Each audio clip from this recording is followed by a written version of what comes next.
Did you know that your gut is often referred to as your second brain? It is not only playing a role in digestion, it also plays a role in your immune system, your mental health, and hence your overall well being. And today, I will be sharing with you practical strategies on how to improve your gut health so that you can feel at your best inside and out. So, whether you want to improve your digestive symptoms or you simply want to optimize your health, these tips are for you. First, let's talk about why gut health is so important, especially for us women. Our gut impacts more than digestion. As I mentioned, it plays a role in a stronger immune system, your mental health, and hence your overall well being. As a matter of fact, 70% of your immune system lies inside the gut. So if your gut health is out of whack, it affects so much in your body and so much when it comes to your health. And especially for us women, gut health can have an even bigger impact because it can influence your hormones. So it can cause imbalances in your hormones, which then create other health issues by themselves, which then create cycles that are so hard to break free from. Now, how do you know if your gut health needs attention? Well, some common symptoms include bloating, like frequent bloating, especially after eating or in the evenings, constipation, diarrhea, and discomfort after eating.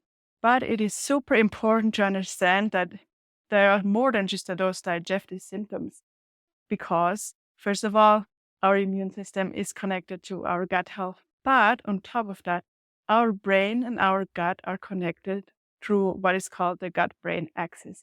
And this is a complex communication network that is connected from the emotional and cognitive parts of our brain with this peripheral intestinal function. This means that poor gut health can also manifest as mood swings, anxiety, poor mental health, fatigue. And that's why improving your gut health can positively impact your mood swings, your brain fog, your anxiety, even your stress, because stress and gut health, or the brain and the gut with are connected. So stress has a big impact on your gut health and vice versa. Like your gut health can also create stress for the body and one affects the other. So it's not just that the gut affects your mood and mental health, but also maybe stress that is produced through the brain, right? Through the hormones that are released because of some trigger from the brain that can also impact your gut health. And besides those cognitive functions, your gut health can even have an impact on your skin health. So if you have frequent breakouts, this might be because of poor gut health, and maybe improving your gut health could improve your eczema. It could have other reasons, but potentially your gut health could be one of those. And all those symptoms that I talked about until now are so often so common that we kind of tend to normalize them, that we don't see that they could be the cause of some underlying issues. I mean, for me, how often did I see on social media some kind of fitness influencer? They want to be relatable and say, yes, it's nice that they share that, oh, it's normal to be bloated. It's okay that if in the evening your body doesn't look like in the morning. And yeah, of course, in the evening we are a bit more full after eating, but those big bloating that they show, this is not normal. It's common, but not normal. And through working on your gut health, those things can go away. Those symptoms can go away. And already recognizing these different things as potential symptoms of poor gut health is the first step in healing. Now let's get into those practical steps that I talked about, starting with number one, which is to focus or to eat foods that really support your gut health, that are supportive of a healthy, balanced gut.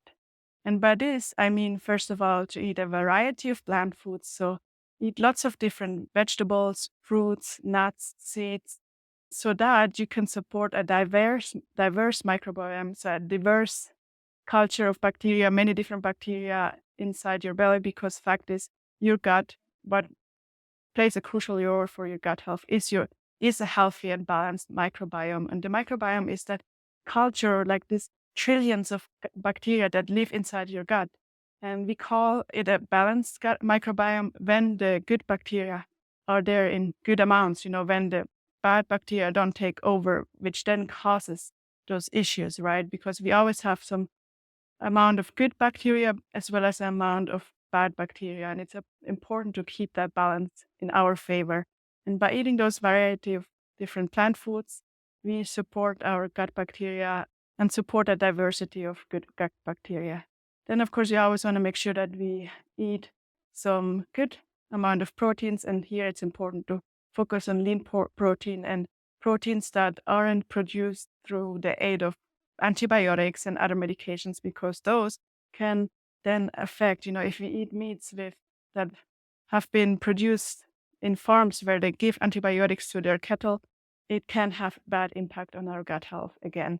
And then we also want to make sure that we always add some healthy fats to support not only our brain health, but just our overall health and hence our gut health as well. Now, on top of that, there's 3 types of foods that we really want to make sure to include to support that healthy gut microbiome, which is, first of all, adding in prebiotics. So prebiotics are the foods that feed that good gut bacteria. Prebiotic foods contain prebiotic fiber, which is the food of the good gut bacteria. So of course, we want to make sure that we feed that bacteria so that it can work at their best, so that they can function at their best, and hence support our immune system, support us in their best way possible. And some foods that contain prebiotics are garlic, onions, leek, whole grain, banana, apple. So there's many different ones. And here is just a few. Of course, you can Google, maybe find some more to create an extensive list for you. And then on top of the prebiotics, we want to make sure that we add in or that we eat fermented foods, which are probiotics. So whereas the prebiotic are the food for the bacteria, the probiotics are the bacteria. So you always want to make sure that we add in those good bacteria so that we can keep that balance, right? So that we can make sure that the balance stays in our favor, that the amount of good bacteria stays better or stays in favor to us versus the harmful bacteria that can come up in the body. And this, eating probiotics, I recommend to do it on a daily basis, or that's what I learned through the health coaching certification and the intensive sessions or the specialization into gut health. But it is important to, if you cannot do it daily, at least do it frequently. Add in fermented foods frequently so that we can keep that balance up. And especially, as I wanted to say, it is especially important for times where you had to get in some antibiotics. So whenever you take antibiotics, we take them to kill off viruses and bad bacteria, right? But whenever we take it, the antibiotics don't just choose the bad bacteria and kill them. They also unfortunately kill the good bacteria. That is why it's super crucial that whenever you take antibiotics, to get in some prebiotics as fast as possible so that you can fill up those spots that have been emptied with good bacteria, not that suddenly the bad bacteria take over the space. And some fermented foods that will help you with the probiotic intake are yogurt, kefir, sauerkraut, kimchi, one of my favorites, kombucha, which I love to make, and it's super simple to make. So these are some fermented foods that you can eat to increase your probiotic intake. Now, lastly, worth to mention are polyphenols. Polyphenol-rich foods. Those polyphenols are chemical compounds inside the food or compounds of the food that are acting as anti-inflammatory agents. So they help fight off inflammation. And inflammation is one of the leading causes of disease. And poor gut health, first of all, can create inflammation, but inflammation can also impact your gut health. So, of course, we want to make sure that we support our body in the best way by adding in lots of polyphenol-rich foods, which are found in blueberries, broccoli, in green tea, even dark chocolate, of course, in moderation. And even that occasional glass of red wine can help you with your polyphenol intake. So again, more to be found via Google or on your own research, but it is important to add in those as well. Now, moving on from all this nutrition talk to hydration.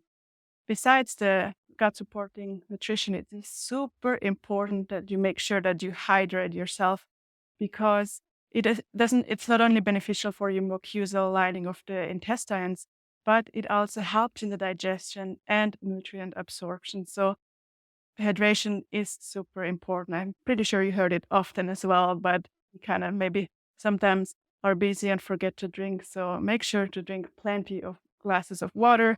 And to help with your water intake or your hydration intake, you can also drink herbal teas, eat clear soups, even water-rich vegetables and fruit like watermelon or cucumber. But of course, number one source is water itself. So make sure to hydrate yourself, especially during those hot summer months. Then number 3 is to limit your sugar intake.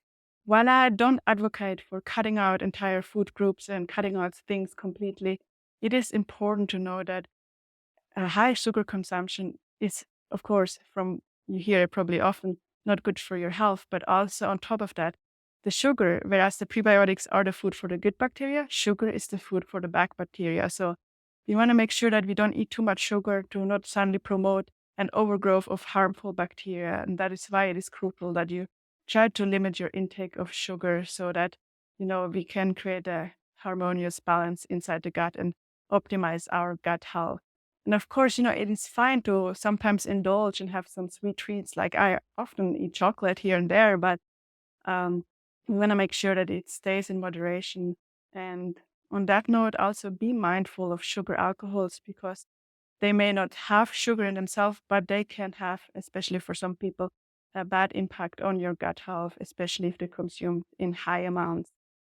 Now, next tip would be to make sure that you manage your stress levels because I can say it so many times and I will continue to say it. Stress is so detrimental for your health and, of course, then also for your gut health. That's why we want to make sure that we learn good ways on how to manage our stress levels through yoga, breathwork, meditation, or whatever works for you. I actually did an episode before all about chronic stress and its impact on our health and gave tips on how to manage those stress levels in good ways. So be sure to check it out. I will have it linked down below should you be interested in that topic because it is an important one that I will probably continue to mention very, very often. Next up is get enough sleep. Really make sure that you prioritize your sleep and get in 7 to 9 hours because during the night when we sleep, it's when our body repairs itself, when it handles all the stress from the day. So we want to make sure that we support our body and our digestion, of course, as well by prioritizing our sleep. Make sure to create a regular sleep schedule and maybe add in a bedtime routine that helps you to wind down should you struggle to fall asleep. And maybe if you struggle with your sleep, it could again be linked to stress. So again, manage your stress level and make sure that you get enough sleep.